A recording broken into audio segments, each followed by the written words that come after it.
These. Here we go. Yeah. So these babies are less than 1 day old. And I was explaining to Josh that a cause of death in baby chicks is looking up. And it's because they look up and then they tip over. Oh. And luckily this one had a wall behind him. If we move him up here.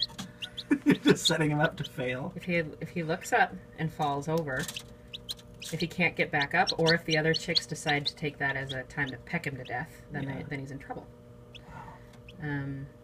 Or because they don't have balance yet, they're still trying to figure out, you know, they're less than a day old and they're a 2-footed creature. It takes time to figure this business out, this balance business out. And if they do tip over and they're able to stand back up, that'll strengthen them. It's like, you know, weightlifting for them. It'll make them stronger. But like I said, some will tip over and then they either can't get back up and then they just give up and, you know, starve. Will probably dehydrate. But we had already had some chicks where one tipped over and the others just mauled around and just pecked it to death, basically.